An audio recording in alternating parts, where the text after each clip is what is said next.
Halo semuanya, selamat datang di video mata kuliah pemrograman berbasis objek. Jadi pada video kali ini kita akan membahas tentang Intro to OOP. Jadi pada video kali ini kita akan mereview terlebih dahulu tentang algoritma dan pemrograman. Adapun materi yang direview adalah variabel, data type, decision, looping, array, function, dan method. Selanjutnya kita akan melanjutkan ke Introduction to OOP dan selanjutnya Java dan NetBeans installation. Oke, baik. Yang pertama, variabel. Kalau teman-teman ingat, variabel merupakan tempat penyimpanan data atau sebuah objek. Untuk membuat sebuah variabel, teman-teman dapat menggunakan tipe datanya, disertai nama variabel, sama dengan, dan isi variabel. Berikut merupakan contohnya. Di bawah terdapat 3 buah variabel, ada string nama, int berat, dan double tinggi badan. Lalu di sebelah kanannya adalah isi dari variabelnya. Selanjutnya adalah tipe data. Tipe data yang umum digunakan adalah int, float, double, boolean, char, dan string. Nah, masing-masing memiliki kegunaan, yaitu int yaitu bilangan bulat, float bilangan desimal, double adalah bilangan desimal yang memiliki jumlah lebih besar, boolean menunjukkan nilai true or false, char adalah satu karakter, dan string menunjukkan lebih dari satu karakter, yaitu kata ataupun kalimat. Selanjutnya adalah decision. Decision merupakan kondisional atau percabangan yang digunakan untuk memilih alternatif code jika kondisi atau syaratnya tidak terpenuhi. Nah, teman-teman pasti sudah mengenal decision, if, dan else. Berikut ini merupakan contoh sebuah bilangan genap, kode untuk mendeteksi apakah sebuah bilangan itu genap ataupun ganjil dengan if, yaitu if dalam kurung input mod 2 modulo adalah sisa hasil bagi. Jika sisa hasil bagi 2-nya sama dengan 0, maka merupakan bilangan genap. Tapi jika else if, jika yang pertama ini tidak terpenuhi, maka akan jalan ke else if. Jika sisa hasil bagi 2-nya adalah 1, maka adalah bilangan ganjil. Nah, bagaimana jika if dan else if ini tidak terpenuhi, maka akan jalan ke else. Else yaitu input salah. Oke, untuk selanjutnya adalah looping. Looping merupakan perulangan atau iterasi yang digunakan untuk menjalankan beberapa code berulang-ulang sesuai dengan kondisi yang diberikan. Terdapat 2 jenis perulangan, yaitu perulangan pasti dan perulangan tidak pasti. Nah, perulangan pasti biasanya kita menggunakan for loop, jika tidak pasti menggunakan while atau do while. Untuk looping for, yaitu sintaksnya seperti berikut ini, for int i sama dengan 0. Nah, ini merupakan statement inisialisasi. Variabel baru bernama i bernilai 0 berfungsi untuk menandai nilai awal dari perulangan for. Selanjutnya adalah i kurang dari 10. Nah, statement ini menyatakan kondisi perulangan. Jika ia lebih kecil dari 10, maka i-nya akan plus-plus, yaitu biasanya digunakan untuk membatasi perulangan. Semisal jika kita memulai dari 0 dan kita ingin melakukan 20 kali perulangan, maka i kurang dari 20. Nah, selanjutnya i++, yaitu increment atau penambahan dari sebuah variabel yang bertipe data int. Bisa ditulis dengan i+1, berfungsi untuk merubah nilai i setiap kode di dalam for selesai dijalankan. Konsep i++ itu seperti jika kita looping sekali, maka akan bertambah 1 pada i. Nah, jika kita berulang 2 kali, maka i akan menjadi 2. Jika berulang 3 kali, maka i akan menjadi 3 sampai batasnya i kurang dari 10. Nah, selanjutnya adalah while. While itu merupakan perulangan yang tidak pasti.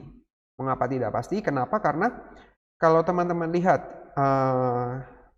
pada contoh program berikut, while tidak sama dengan 4. Berarti jika tidak sama dengan 4, maka dia akan mengulang terus. Berguna untuk sistem menu seperti ini. Nah, jika kita tidak tahu kapan harus keluar, ataupun keluarnya saat kita menekan sesuatu tapi tidak tahu berapa kali mengulang, maka kita akan menggunakan while. Coba teman-teman lihat, jika kita memilih 1, 2, 3, maka kita akan kembali terus menjalankan kode ini. Tapi saat kita memilih 4, maka akan selesai dari perulangan dan selesai dari kode ini. Selanjutnya untuk dual. Dual adalah kita mengecek terlebih dahulu, kita menjalankan terlebih dahulu baru mengecek. Kalau while tadi kita mengecek terlebih dahulu, while input tidak sama dengan 4, kalau dual maka kita akan menjalankan terlebih dahulu. Contoh kasus pada kode berikut ini merupakan faktorial. Jadi jika kita menginputkan 4, maka dia akan mengkalikan 4, 3, 2, sampai 1. Dan itu akan dikalikan terus. Sampai faktorialnya adalah sama dengan 1. Lalu ditampilkan. Nah, selanjutnya adalah array. Array merupakan tempat penyimpanan lebih dari satu objek dengan tipe data yang sama. Jumlah objek yang dapat disimpan dalam sebuah array harus dideklarasikan terlebih dahulu dan tidak dapat diubah. Jadi misalnya kita menentukan 10, maka jumlahnya akan 10. Nah, untuk array itu ditandakan dengan indeks. Jadi misalnya nih, array kosong berarti dia di array 0, berarti kita berada di indeks 0. Sampai jika 10 maka sampai 9, karena dimulai dari 0. Nah, selanjutnya ada array 1 dimensi. Array 1 dimensi pembuatan sintaksnya hampir sama dengan variabel, hanya saja diberi tanda kurung siku seperti warna ungu ini, dan di belakangnya diberi warna merah new int, dan diberi kotak kurung siku lagi yang berwarna hijau, dan dalamnya diberi panjang array-nya. Untuk 2 dimensi hampir sama, hanya saja menggunakan kurung siku 2 kali seperti warna ungu, dan untuk panjangnya menggunakan kurung siku seperti kotak hijau dan kotak merah. Kotak hijau menandakan baris yang pertama dan yang merah menandakan kolom. Selanjutnya adalah metode dan parameter. Nah, metode dan parameter ini akan kita gunakan untuk OOP nantinya. Jadi metode merupakan sebuah kumpulan dari statement yang digrupkan bersama dengan untuk melakukan sebuah operasi. Sementara parameter adalah nilai yang terkandung atau yang dibutuhkan sebuah metode untuk melakukan komputasi. Nah, untuk membuat sebuah parameter maka sintaksnya seperti berikut. Jadi publiknya adalah modifier, int ini adalah return type. Nah, function name yaitu nama metode. Jadi nama metode ini terserah sesuai dengan kebutuhan namanya. Lalu int a dan b yang dalam kurung ini merupakan parameter.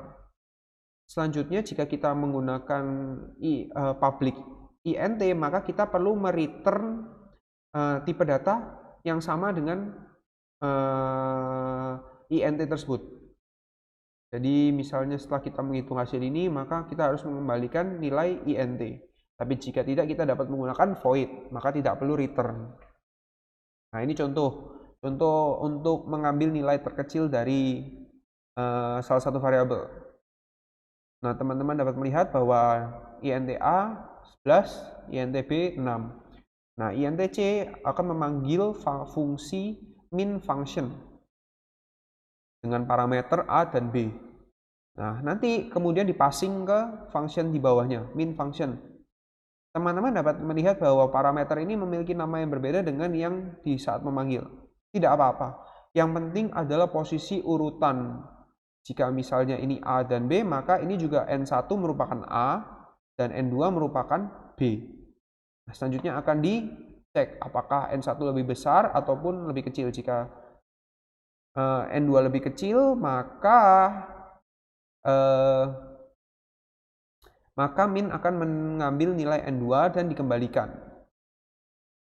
Nah, sekarang masuk ke intro to object oriented programming. Apa itu OOP atau object oriented programming? Nah, OOP merupakan sebuah konsep pemrograman yang berorientasi pada objek-objek yang memiliki data field dan metode-metode untuk membentuk sebuah aplikasi. Perbedaan antara struktur dan OOP, nah, kalau teman-teman ingat bahwa di mata kuliah sebelum-sebelumnya kalian akan menggunakan structure. Nah, structure itu programnya dibagi-bagi dalam bagian kecil disebut function, dan pendekatan top down. Top down berarti dari atas ke bawah. Nah, tidak membutuhkan modifier, datanya kurang terlindungi, dan untuk program sederhana. Sementara OOP yaitu akan menggunakan objek, pendekatan bottom up, membutuhkan modifier, dan data lebih terlindungi sehingga dapat digunakan untuk program yang kompleks. Nah, object-oriented programming itu tidaklah jauh dari kedua hal ini, yaitu class maupun object. Class adalah merupakan cetak biru dan objek adalah hasil real dari kelas. Nah, teman-teman pasti bingung. Nah, akan dijelaskan pada gambar di atas ini. Class itu layaknya blueprint. Kalau teman-teman lihat, itu merupakan cetak biru sebuah sepeda. Dia hanya menggambarkan ada roda, ada stang, ada badannya, ada bangkunya. Tapi apakah cetak biru itu dapat digunakan oleh kita manusia? Tentu saja tidak. Oleh sebab itu, dari kelas tersebut akan dijadikan sebuah objek. Nah, ada sepeda berwarna biru, hijau, dan kuning. Nah, sepeda-sepeda objek ini, kita dapat menggunakan sepeda tersebut. Kita dapat menaikinya, kita dapat menjalankannya. Nah, sama seperti konsep tersebut, pada object-oriented programming, class merupakan sebuah cetak biru dan objek adalah hasil dari class yang dapat kita gunakan. Contoh lain seperti pemotong kue ini. Pemotong kue ini hanya berbentuk orang-orangan. Tapi apakah kita dapat memakan pemotong kue? Itu tidaklah bisa. Nah, saat kita membuatkan tepung dan kita menempelkan ataupun memotong menggunakan pemotong kue ini, barulah kita bisa menggunakan objek kue ini. Nah, pada mata kuliah ini teman-teman akan belajar beberapa hal berikut ini: class, object, method, encapsulation, inheritance, dan polymorphism.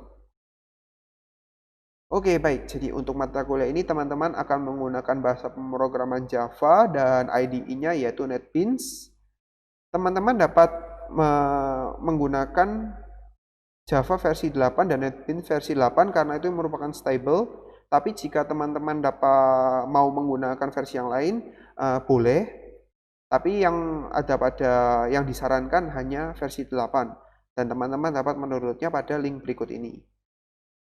Oke, sekian video pada kali ini.